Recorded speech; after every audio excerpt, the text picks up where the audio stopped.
Барлықтарыңызға сәлем. Мен Қазира, каналыма қош келдіңіз. Бұл бейнеде осы аяқ киімнің қалай тоқылуын көрсетемін сіздерге. Бұл 44-45 номерлі аяқ киім. Бұл жерде өздеріңіз көріп тұрғандай өзіндік ерекшелігі бар, өзіндік ерекшелігі, тоқылу стилі бар өзінің. Мына жерде өкшесін осындай форма келтірдім. Бұл негізінен осындай тоқылатын аяқ киімдердің, осындай тоқылатын, үйдің ішіне киюге арналған домашний аяқ киімдердің тоқылуының ең оңай түрі. Әдейі осындай оңай түрін шығардым, себебі осының алдында ютубқа жүктеген аяқ киімді маған қиын тоқи алмадық деп айтып жатқан кісілер бар, қазақ тілінде болса да. Содан кейін осындай жеңіл түрін көрсеттім сіздерге. Бұл жерде ең бірінші өкшесін тоқып алдым мен. Өкшесі осылай төртбұрышты, өзінің белгілі бір формасы бар. Одан кейін бетін осындай екі түсті жіппен тоқыдым. Бұл жерде ешқандай бетіне ешқандай бір белгілі бір форма, гүл болмаса белгілі бір узор дейді ғой, белгілі бір сурет, ондай ештеңе салмадым бетіне. Келесі видеода бұдан сондай видео бетіне сурет салған тоқиын деп жатырмын. Тоқиын деген жоспар бар. Осындай, осы тоқу әдісімен, осы тоқу стилімен сондай аяқ киім тоқиын деп жоспарлап отырмын. Бұл ең жеңіл түрі. Бұл өте жеңіл түрі. Осыны тоқып үйренсеңіз, одан кейін қалған тоқу кішкене болса да оңай болады. Бұл жерде қарағанда өкшесі және мына жағының тоқылуы өзінің басқаша. Бұл аяқ киімді мен номер 3 номерлі ilmekпен тоқыдым, және де бұған қазіргі сәтте қолданып жатқан жібім негізінен мына жіпменде. Қазіргі бұл кішкене сәл қалыңдау болады. Бұл қалыңдау болады, мына жіп. Мына ұқсаған жіп қолданып жатырмын. 50% акрил, 49% шерсть дейді. Ализе жібін қолданып жатырмын. Бұл жерде бұл жіп сәл қалыңдау, қарасаңыздар. Қалың жіп қолданып жатырмын. Негізінен бұдан көрі жұқасын қолдану керек еді бұлғаншы. Оны бұл жерде менде астының алдында ютубта тоқыған андай төртбұрыш борсақтардың формасын салып тоқыған аяқ киім бар. Сол кезде көрсеткен мен сол жіптің түрін. Мен осының алдында ютубта тоқыдым деген жіп осындай жіп болған. Мына жерде қарасаңыздар, өзінің Түркияның жібі екен. Бұда 100% акрил дейді. Бұда 100% акрил, Мадейн Түркия деп жазылып тұр. Одан кейін сырты осындай. Мына жерде туничи деп, бейби деп жазылып тұр. Тунич бейби балаларға дейді. Бірақ та негізі мына жіпте болады. Бұл жіпші, мына Ализе деген. Бұл жерде 49%, 51% акрил, 49% шерсть болды ғой. Бірақ бұл ана жіпке қарағанда сәл қалыңдау болады. Бірақ ода 3 номер ilmekбізбен тоқылады. Осы ilmekбізбен тоқыдым онда. Және де сіздерге егер YouTube каналдан іздесеңіздер шығады. Ол жерде мынау сәл қалыңдауда.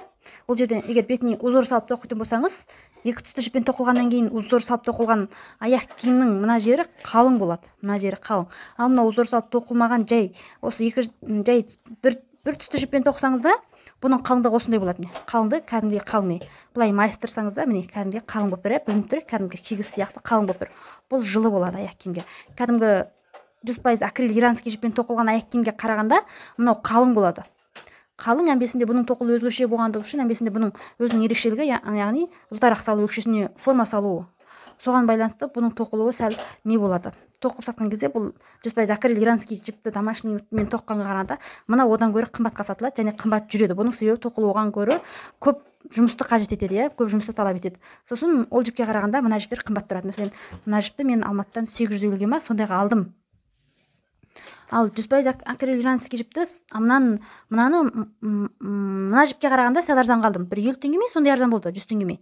Сондай арзан болды. Негізінен біз осындай мына ұқсаған жіппен тоқылу керек. 100% акрил, бірақ бұдан гөрі сәл басқаша болады. Мынадан гөрі сәл жұқарақ болады. Ал ана иранский жіпті негізінен 650-700 теңгеден аласың ғой. Бір матогынша соған байланысты, оның үстіне бұл кезде тоқылғанына байланысты, ол жерде тоқылуы бұндай қалың жүрмейді. Бұндай қалың болмайды. Тоқып көріп жүрген болсаңыздар, білесіздер. Әмбесінде ол жерде ютубта да салып қойдым. 100% акрил иранский жіппен тоқылған аяқ киімдерінде ютубта тұр тегін. Содан қарап көрсеңіздер болады. Бұндай қалың емес оны. Мынау кәдімгі қалың кесек ұстап, сапалы да мынау. Сапалы, әмбесінде әдемі болады, жылы болады. Ең бірінші біз бұл жерде тоқылған кезде біз өкшесін тоқимыз. Ең бірінші өкшесінің формасын келтіреміз. Одан барып мына үшін ұлтарақтың аяқ киім ішкі жағын ұлтарағын тоқимыз. Ұлтарақты тоқып алғаннан кейін барып мына табанға бекітеміз, мына табанға орнатамыз. Табанға орнатып алғаннан кейін барып, сосын барып жоғары жағынан бастап тоқимыз ғой. Солай жүреді сатысы. Негізінде бұл жерде ана жіп жақсы, мына жіп жаман дейтін ондай не жоқ, түсінік, Бұл жерде 100% акрил иранский жіптің де онымен де бөлек тоқылатын жұмыс бар, мынамен де тоқылатын жіп бар, және мынамен де тоқылатын жұмыс бар. Бұл жерде жіптің өзінің істетілуіне қарай, орнына қарай өзінің әрқандай маңызы бар. Бұл жерде 100% акрил иранский жіппен тоқылған аяқ киімде жылы әмбесінде берік болады. Ол жерде мен біреуін жаман, біреуін жақсы деп айтып жатқан жоқпын. Қате түсініп қалмаңыздар.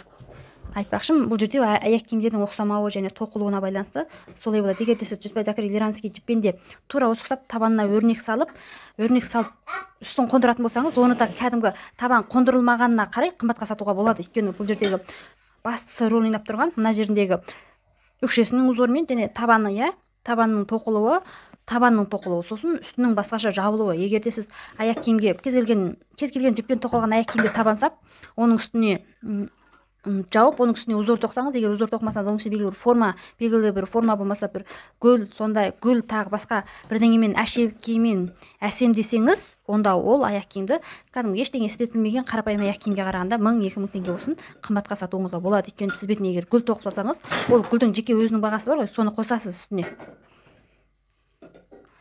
Мына жерде ең бірінші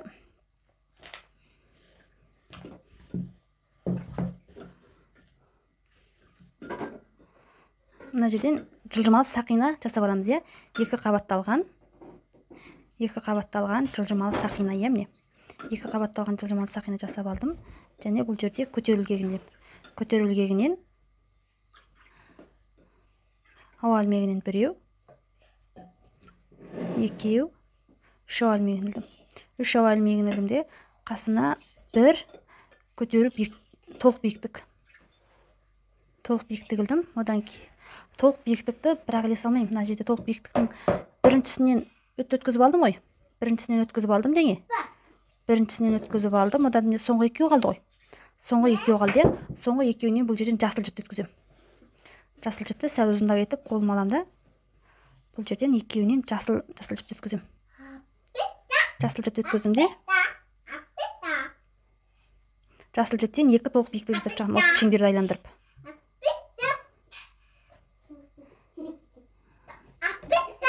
Бір толық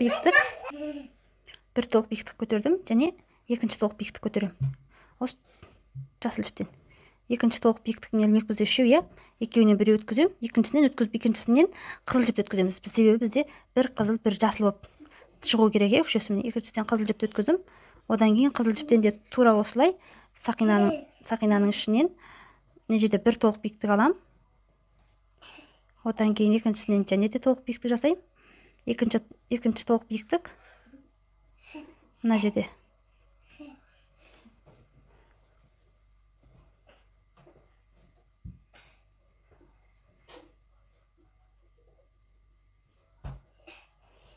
Мына екінші толық биіктік жасадым. Екінші толық биіктікті жинамаймын. Себебі бізде жіптің тұсы ауысу керек, жіптің тұсы ауысты. Тура осылай мен 4 қызылдан және 4 жасылдан жасап шығуым керек.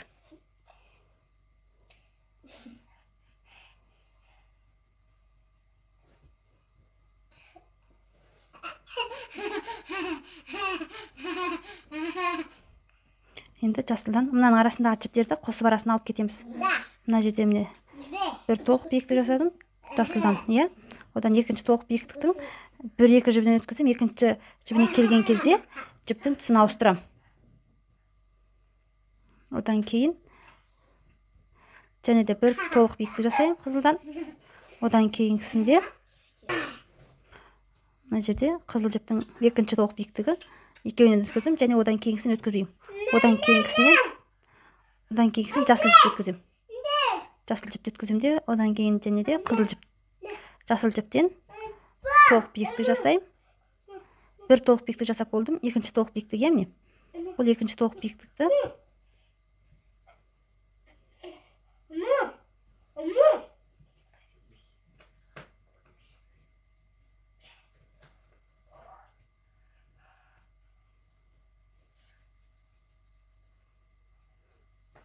екінші толық биіктіктің екінші өткізген жібіне мен қызыл өткізем. Бізде қазір 3 қызыл, 3 жасыл болды, иә. Енді 1 қызыл, 1 жасыл тоқимын. Мен қызыл жіпті алдым. Енді осы жерден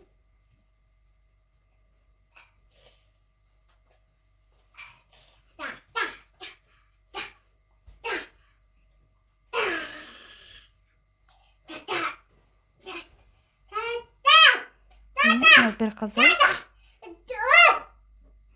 Екінші қызыл. Екінші қызылдың екіншісіне жасыл өткіземін. Жасылдан бір толық биіктік жасадым. Екінші толық биіктікті өткізетін кезінде қызылмен бұл жерде біттік қой, осыдан кейін қызылды ауыстырмаймыз емес, қызылды бірден ауыстырып отырамыз, өйткені келесі бізде тоқитын жақ қызыл болады. Міне бізде қарасақ 4 қызыл, 4 жасыл ғой. Тура сол сияқты мына жерде де міне 4 қызыл, 4 жасыл болды. Осыдан алып шығамыз да ең бірінші мынаны біріктірген кезде мынаны тартамыз, мына ұзын жіпті тартқан кезде бізде қайсысы жылжиды, міне қарап тұрамыз. Міне жерде міне тартқан кезде мына жіп жылжыды, демек бірінші осы жылжыған жіпті жинап аламыз.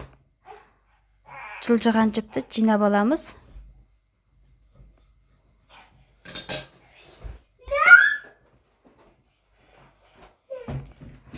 Жылжыған жіпті тарылтып алғаннан кейін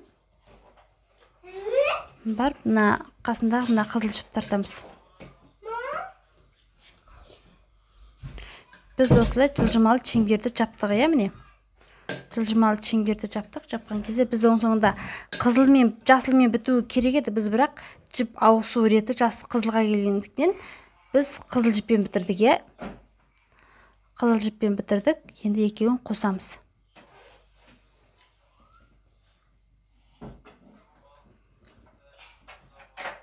Мына жасылдың, мына қызылдың қасындағы ең бірінші көтеру биіктігі бар ғой.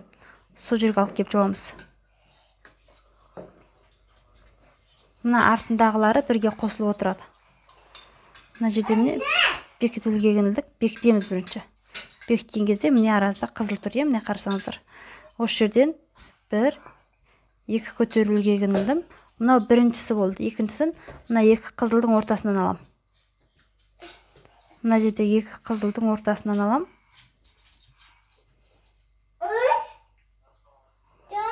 Екі қызылдың ортасынан алып, міне.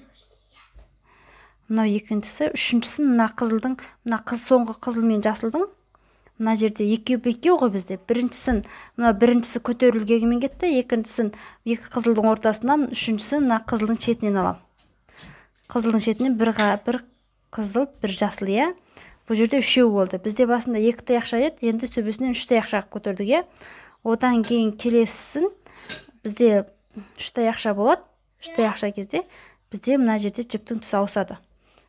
Басында біз 2 таяқшамен бастадық қой, шеңберді айландырған кезде 2 жасыл, 2 қызыл, 2 жасыл, 2 қызыл.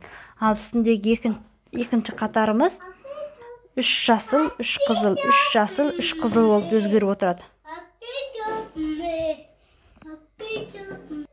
Мына жерде міне өткіздік мына жасылды. Одан кейінгі бірінші жасыл мына біз жаңа аяқтаған соңғы қызыл бар ғой, соның қасынан алынады. Мына 2 жасылдың бер жақ шетінен алынады. 2 жасылдың бер жақ шетінен толық биіктік алынды. Одан кейін 2 жасылдың ортасынан алынды толық биіктік. Одан кейін 3-ші толық биіктік мына жасылдың шетінен алынды, Мына жасылдың шетінен алынды. Одан кейін мына жерде толық биіктіктің бірінші жібі тартылады да, екінші жібіне келген кезде біз қызыл тоқитын болғандығымыз үшін қызыл жіпке ауысады түсі. Одан кейін мына қызылдың бергі шетінен алынады.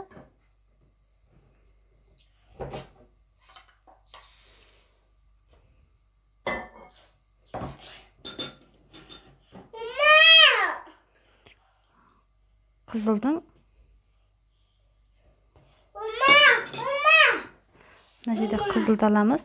Мына артындағы жіптері арасында бірге қосылып жүріп отырады. Мына артындағы жіптер қалмасын. Одан кейін мына жерде міне бірінші қызыл ең қызылдың бер жақ шетінен алынады, Одан кейінгі қызыл мына 2 қызылдың ортасынан алынады. Одан кейінгі қызыл мына қызылдың шеткі жағынан алынады.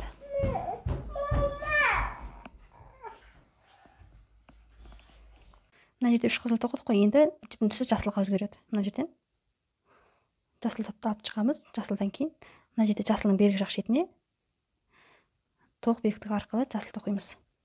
Одан кейін жасылдың ортасына тоқимыз.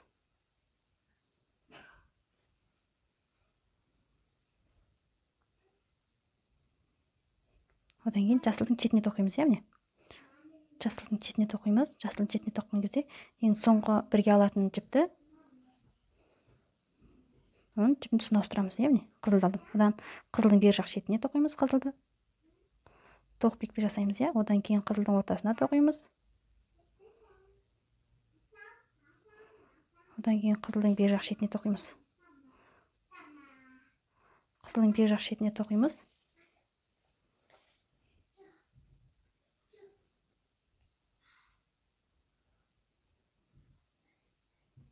Қызылдың бер жақ шетіне тоқимыз, және де екі жіп алып шығамыз. Енді мына жерде жасыл, иә. Енді жібіміз біздің жасылға ауысу керек. Мына жерде міне жасылды алып шықтым. Жасылдан кейін мына жерде міне жасылдың бер жақ шетіне жасыл тоқылады. Одан кейін жасылдың ортасына жасыл тоқылады.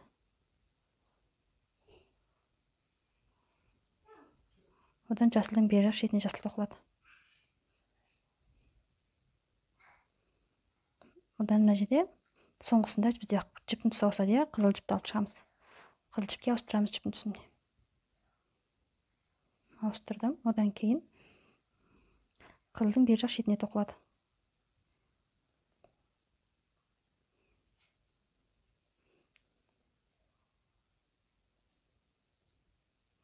Одан қызылдың ортасына тоқылады. Одан қызылдың бер жақ шетіне тоқылады, иә. Бер жақ шетіне тоқылып, қызылдан кейін бізде жіптің түсі жасыл түсті жіпке ауысады. Одан кейін жасылдың бер жақ шетіне тоқылады. Жасылдың ортасына тоқылады.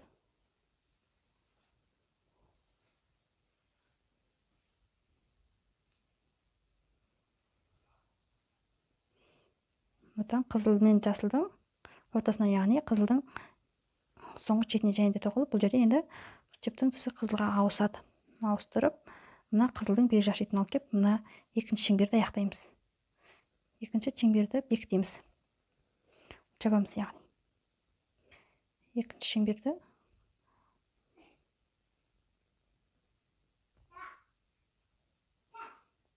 жаптым. Бізде қарасаңыздар, ең біріншісінде қызылды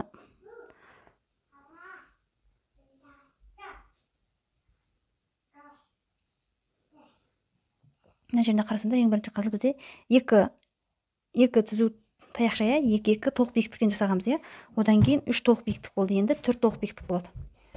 Енді 4 толық биіктік жасаймыз. Мына жерде қызылмен аяқтадым ғой. Осы жерден қызылдан 2 толық биіктік аламын. Қызылмен 2 толық биіктік алдым. Екеуміз 3 алсам да болады. Негізінен 2-3 аласыздар. Негізі егер сіздің жіп науал мектебіңіздің арасында алыс болса, онда 2, егер қатты жиі болып кететін болса, онда 3, иә. Енді мына бірінші таяқша болып саналады, иә. Сол үшін мына 3 ғой негізі. 3-ді мына біріншісінің арасынан аламыз. 3-дің біріншісінің арасынан алып, толық биіктік жасаймыз. Одан кейін және де мына екеуінің арасынан, аламыз. Енді мына екеуінің арасынан аламыз. Одан кейін қызылдың соңғысынан, иә, мына жеткісін аламыз. Сонда бізде 4 болды. Нақсаған 3 ғой. 3, иә. Мына жерден алдым 1, мына жерден алдым 2, мына жерден алдым 3, мына жерден алдым 4 болады. Солай біз қазір 4 алдық. Мына жерде мен жіптің түсі ауысатын жерінен жіптің түсін ауыстырмай кетіппін. Мына жерде жіптің түсі ауысады, міне қарасаңыздар. Бағанадан бері негізі осыны бір затты қайталап келе жатырмыз, иә, бағанадан. Мына жерде мен жіптің түсін ауыстырдық. Одан кейін жасылдың ең бер жақ шетінен аламыз. Одан кейін бер жақ шетінен аламыз. Ортасынан екі жасыл. Одан кейін келесі екі жасылдың ортасынан және де екі жасылдың ортасынан аламыз. Одан кейін ана жақ жасылдың соңғы шетінен аламыз.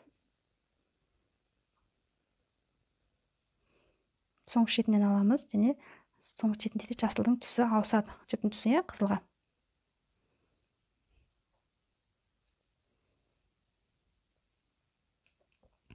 Міне шетінен қойдым және де қызылдың бер жақ шетінен, иә. Одан кейін екі қызылдың ортасынан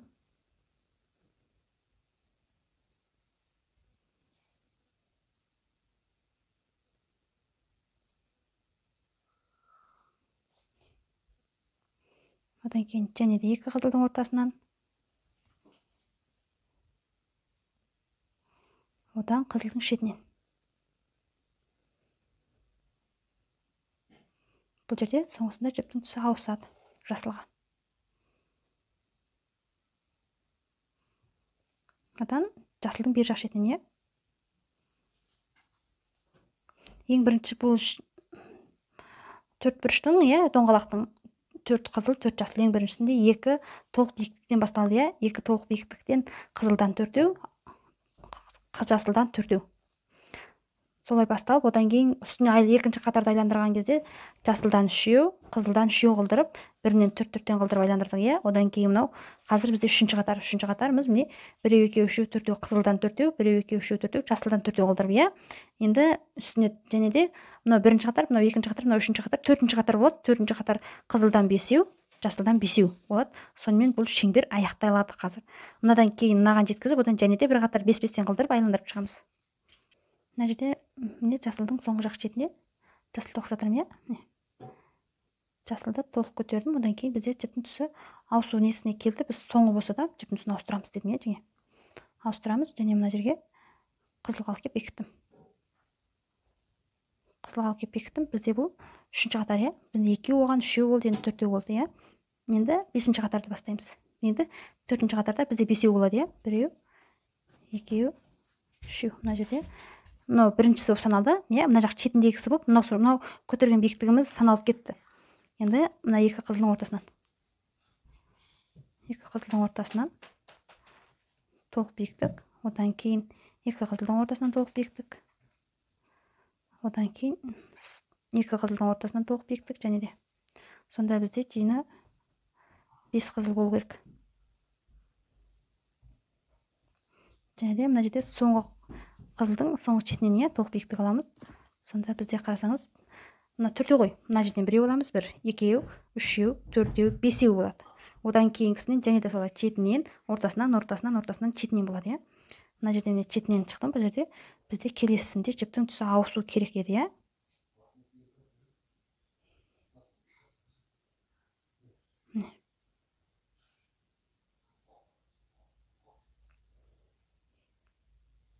Жіптің түсі жасылға ауысты, міне. Одан кейін жасылдың бер жақ шетінен, сонда әрқандай бір қызыл мен бір жасылдың ортасынан бір рет қызыл, бір рет жасыл жұп тоқылып отыр, Естеріңізге, ол жерде жұп тоқуға болмайды емес. Екі жақ шетінен де мына жақтың шетінен мынау, мына аралық, мына жақтың шетінен де мына аралық. Сонда бір аралықтан бір қызыл, бір жасыл жұп тоқылып отырады, Ол солай тоқылып отырады, ол тоқылу ережесі. Ол кезде ана жағынан тоқып кеттім ғой, мына жағына келген кезде тоқымаймын. Оны қайдан алам емес, сол бір жерден ала бересіз.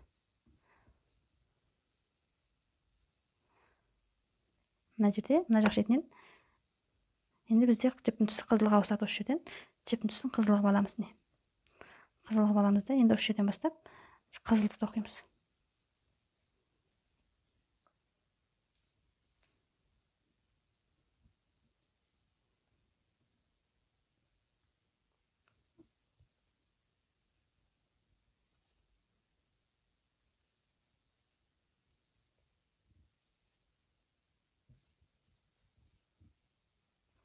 Осы жерден қайтадан жіптің түсі жасылға ауысады бізде.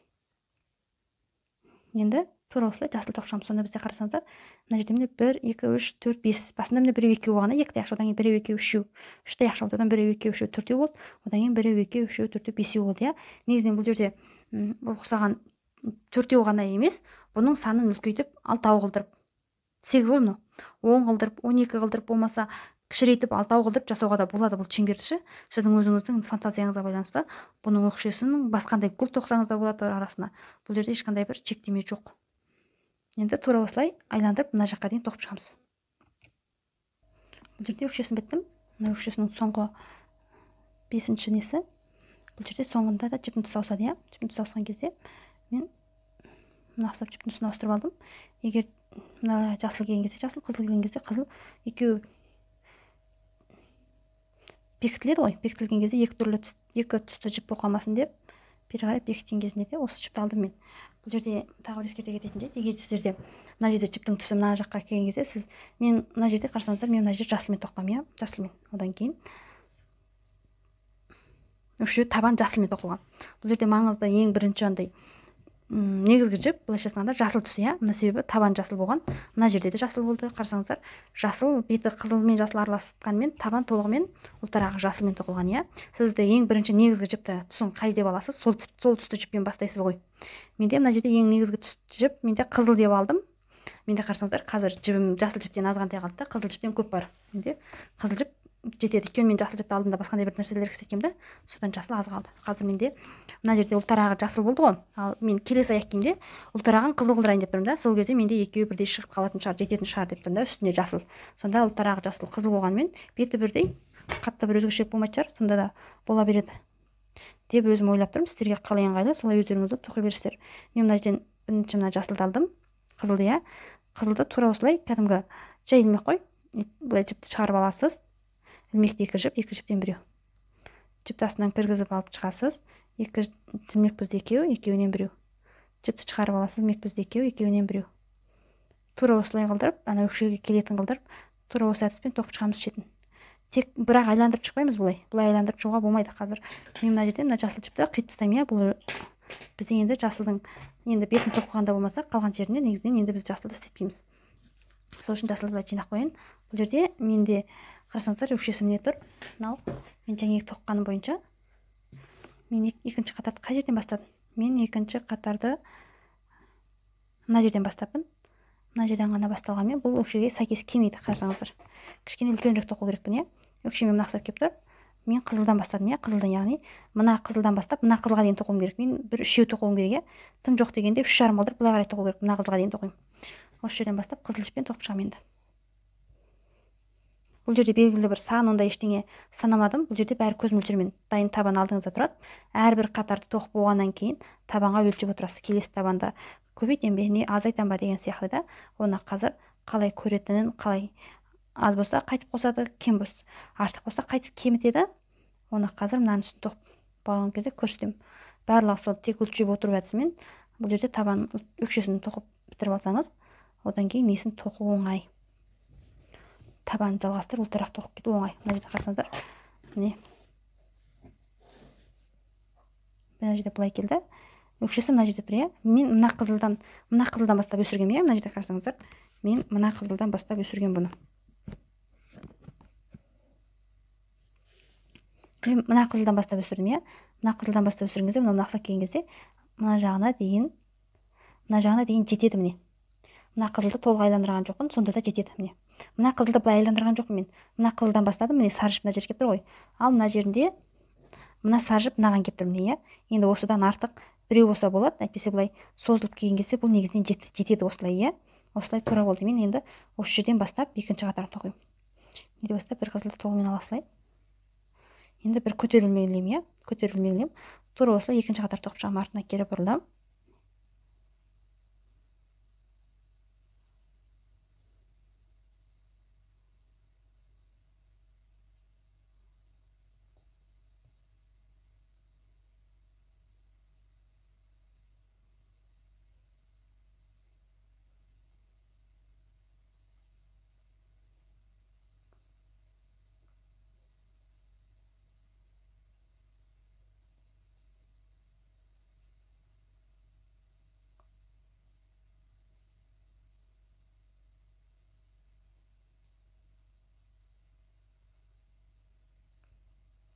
Енді келесінде және де бір ізге көтеріп, енді өлшеп көреміз, иә, табанына. Менде қалай болды деген сияқты. Дұрыс тоқып жатырмын ба, көз жеткізіп аласыз, әрбір қатардың менде міне тура болып тұр, иә. Егер де сізде кішкене жетпей қалса, ол ештеңе емес. Бастысы сізде ондай бір қатты бір артылып кетпеу керек та. Былай неткен кезде тұп-тура болып тұрса, ол дұрыс бола береді. Егер кішкене жетпей қалу, ол норма деген сөз да. Ол жарайды кішкене жетпей қалу. Өйткені бұл тартылады ғой, былай тартылып орнатылады, иә. Мына жерде қарасаңыздар, міне тартылып орнатылды. Егер бұл кең болса, мына ұқсаған кезде мына арасы жиылып, ұлтарақтына кейбір аяқ киімдер киген кезде ұлтарақтар жылж кетсе орнынан жиырылып қалады ғой. Сол үшін мынау қатты кең болып кетсе, болмаса сондай жағдайда үлкен болып кетсе, былай жиырылуы, мынаның ортасының ұлтарағының тайғанауы содан болады. Сол үшін де ондай қатты дәп-дәл болып, болмаса кең болып тұруына болмайды, иә. Кішкене сәл кішірек болғаны дұрыс. Екінші, мен мына жерден бізде сәл дәп-дәл болып тұр, ровно, иә, тұп-тура болып тұр. Мен мына із тастап, мынадан тоқимын. Бір із тастап, мен бұл жерде тарылтуды көрсеттім, иә. бұл жерде мен тарылтуды көрсетіп тұрмын. Егер кеңейту керек болса, онда ең кеткі екі жақ шетінен сізге қай жағынан кеңейту керек? Мысалға, аяқ киімді қарасаңыз, аяқ киім мына жағына келгенде сәл былай кеңейтеді, мына жағына келгенде түзу, иә. Сол кезде сіз екі жағынан бірдей кеңейтпейсіз деген сөз. Мына жақ шетіне келетін кезде бір жақ шетінен 2 реттен аласыз.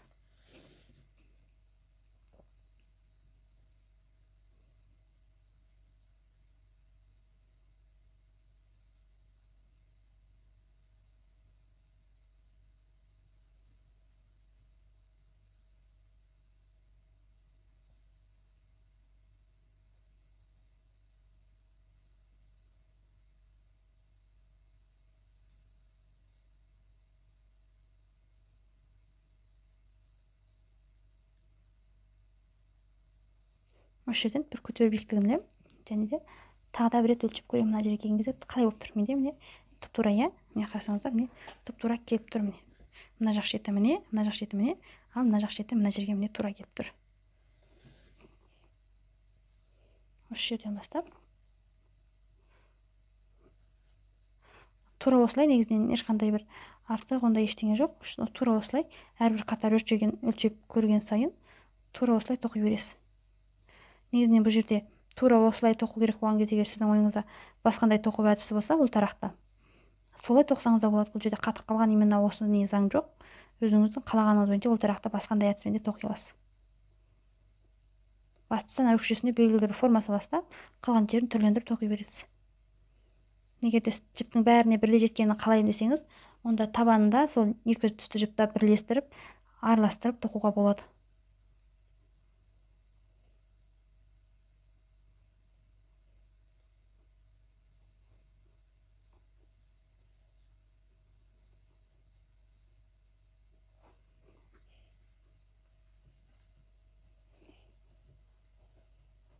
Мына жер міне. Және мен мына жерге барғанда біреу қостым, иә, артына қарасаңыздар міне. Тура болып тұр. Тура осылай.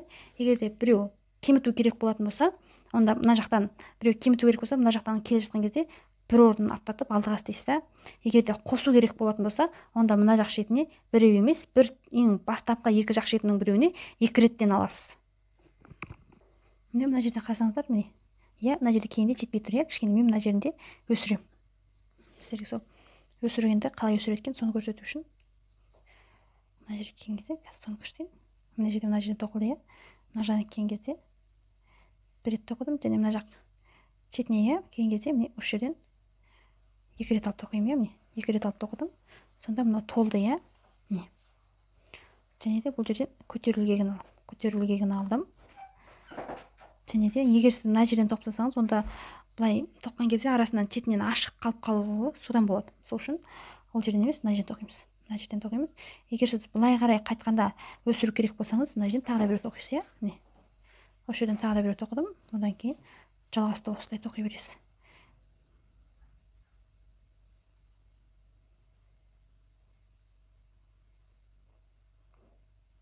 Егер де сіздерде тарылту керек болса, яғни біз мына жақ шетіне барған кезде сәл кішірейтеміз ғой.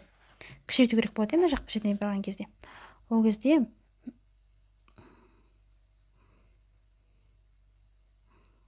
мақсат тоқып келесіз, одан кейін соңғы біреу қалады ғой. Мәселен, соңғы біреу мына жақ шетіне келесіз де, мына жеріндегі мына соңғысын тоқымайсыз да, былай айланып келесіз, бір көтеріп алесіз да, айланып келгеннен кейін мына біреу тастап, мынадан алуыңызға болады да. Бұл тарылту әдісі. Тарылтқан кезде мынаған онсыз да тоқымаймыз, иә. Мынаған тоқу керек едік. Егер өсіретін жағдай болғанда мынаған 2 рет тоқу керек едік, иә.